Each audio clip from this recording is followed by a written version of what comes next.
이한동 동화쌤입니다. 저번 시간에 한 거 복습입니다. 이제 저번 시간에 뭐 했냐면 해설을 보면 여기 이제 출제 이유가 써 있는데 그 출제 이유들을 의미를 떠올려 보기 위해서 1시간을 투자해서 이걸 한 겁니다. 그래서 45번 보면 소재의 의미 하면 이제 소재가 체언이니까 이 체언을 여기다 설명을 하겠죠, 영어로. 그러면 제시문도 보면 이 소재의 의미를 이렇게 설명하고 선택지도 이렇게 소재의 의미를 설명하겠죠. 그럼 요 두 개. 체언을 밑줄 치면 용언을 비교한 거. 이런 의미로 소재의 의미입니다. 그러니까 소재도 원래 주제랑 관련되는 소재를 주제 하면 펼칠제거든요. 소재 하면 제니까 보통은 제재가 나오는데 구조상으로 꼭 필요한 이 소재가 이 글 자체 내에서 기능을 하는 것들을 중심으로 해서 시험 문제를 내겠죠. 자, 또 두 번째는 자, 반응 분석 뭐 이렇게 나왔을 때 감상은 주제를 중심으로 생각을 해야 되는데 중심 소재를 중심으로 분류 기준. 그러니까 어떻게 보면 반응을 분석해라 그러면 뭐뭐를 중심으로 하는 분류 기준을 이렇게 내주면 이 기준의 근거에서 풀어줘야죠. 뭐 기준은 여러 가지 보기가 될 수도 있고 아니면 어떤 내용에 밑줄 쳐져 있는 내용일 수도 있고 아니면 어떤 걸 샘플로 해갖고 적용돼서 응용된 설명일 수도 있겠죠. 자, 그 다음에 이제 외적 증거, 내적 증거라고 그러면 그 안에서 그냥 풀어주면 되는데 외적 증거는 요 안에 있는 텍스트로 주어진 거 외에 또 다른 텍스트에서 기준을 정해놨다. 자, 보기 같은 경우에 이제 이 보기와 같은 역할을 하는 것이죠. 외적 증거도 보기도 외적 증거인데 이 보기를 그 기준을 찾으면 이 기준에 의해서 뭐뭐를 참고하여 A를 이해, 뭐뭐를 기준으로 A를 적용 이렇게 된 것처럼 했을 때 이런 것들 참고 기준 이런 거를 외적 증거라고 했죠.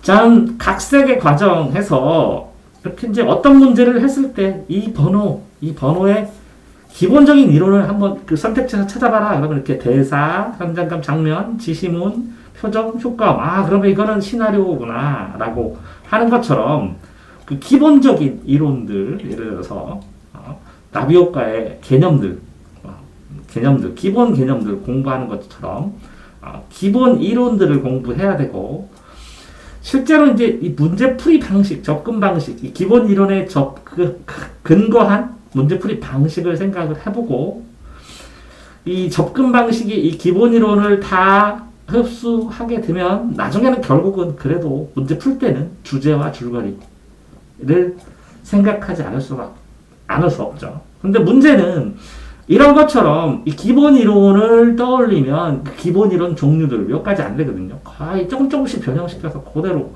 이 기본 이론 4가지 중에서 이번에는 3가지 나왔으면 저쪽에 이제 2가지가 더 추가로 나오고 아니면 다른 게 나오고 하는 것처럼 이 기본 이론과 관련된 변형이 될 수밖에 없으니까 예를 들어서 시에 있는 1번 문제들을 전부 다 따로 푼다거나 설명문에 있는 그러니까 비브락에 있는 1번 문제 그래서 전개 방식, 설명 방식에 대한 문제를 쭉 푼다거나 이렇게 가로로 풀어서 이렇게 훈련하는 것도 해볼 필요가 있다.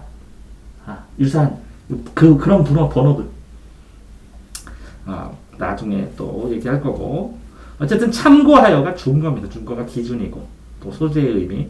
이 소재의 의미라고 했을 때 시의 소재든 소설의 소재든 아니면 이 시 소설 말고 뭐 희곡의 소재든 소재라고 되어 있을 때 이 소재들의 관계들까지 이 전체 주제에서 어떤 역할을 하는지 파악해야 된다는 거고요.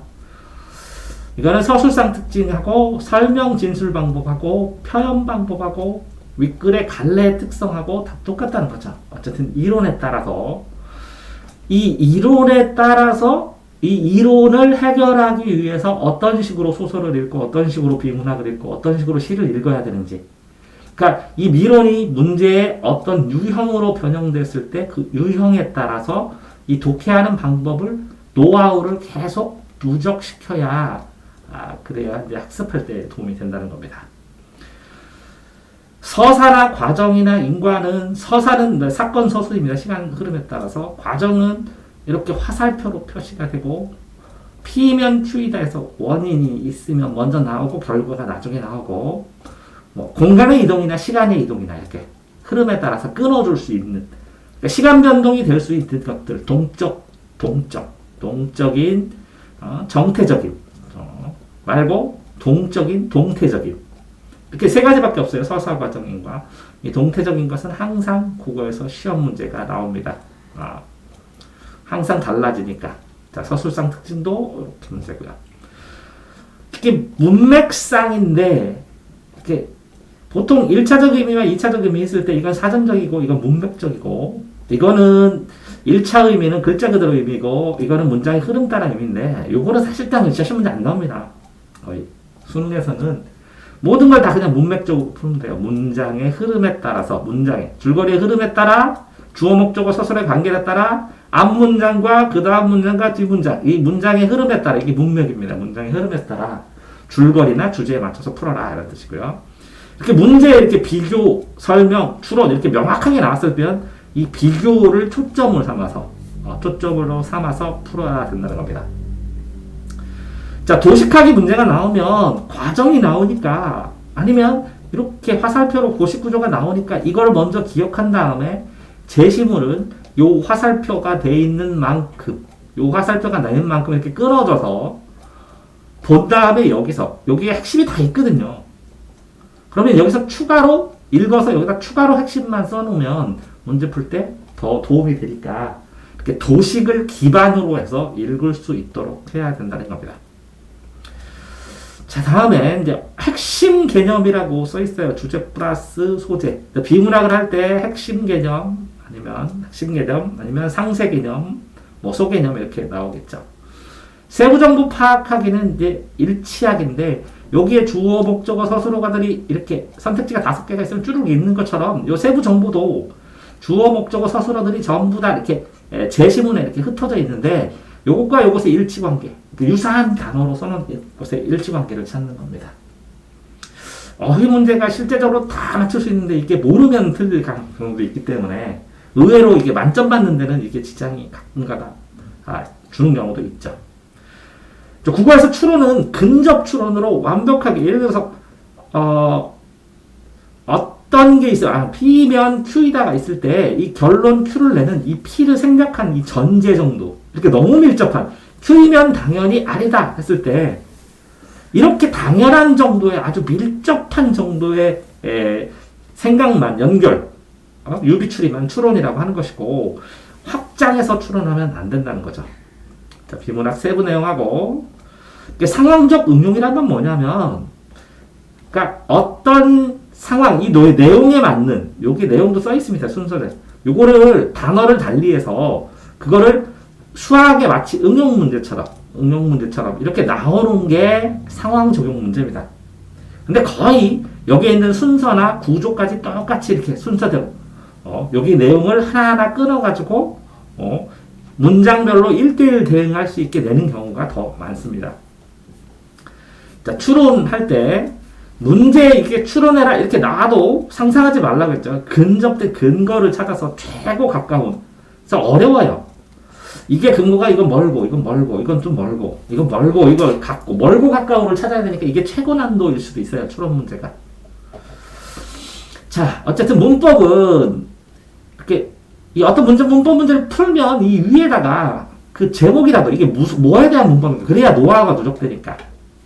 그 다음에 1, 2, 3, 4 이게 틀린 게 있으면 해설에 있는 내용들 여기다가 정리를 한번 해봐야 도움이 되고 자, 이렇게 선택지가 이렇게 4번, 5번까지 나오면 나중에 이 단권화돼서 문법책에서 찾아나가면 요거에 대한 관련으로 추가로 된 게 있어요. 그걸 갖다가 6번, 7번 선택지를 만들어서 문제에다가 여기다 써주면 요 한 문제 자체가 이 문제, 문법책에 나온 것을 여기 문제 안에다가 단권화를 시킬 수 있거든요. 그럴 때 훨씬 예시까지 나오기 때문에 훨씬 나중에 점검하기가 더 좋습니다. 문법책을 단순하게 보는 것보다.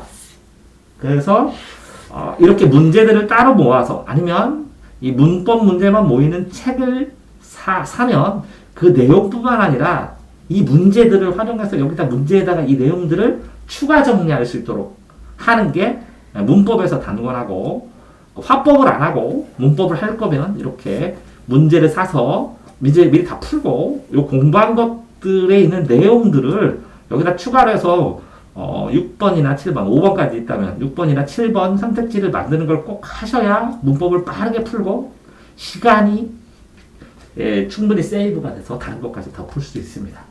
그래서 국어 출제 문제 분석이라고 하는데 의도 분석이라고 했는데 해설지 보면 이렇게 새카맣게 나오거든요. 근데 거의 단어가 똑같아요. 그러니까 이 7절 의도하고 저번에 저랑 수업했던 유형들 있잖아요. 이건 분류형이고 이거 무슨 형이고 이것까지 같이 옆에다 써보면서 무슨 형, 분류형, 삭제형 아니면 무슨 형, 일치형 이런 유형들은 이런 의도로 이런 것들을 출제 의도라고 이 해설에다 써놓는구나 라고 맞추시면 나중엔 유형만 딱 보면 출제 의도가 딱 어떤 식으로 그 출제 의도에 따라서 어떤 식으로 순서로 풀어야 될지도 딱 나올 겁니다.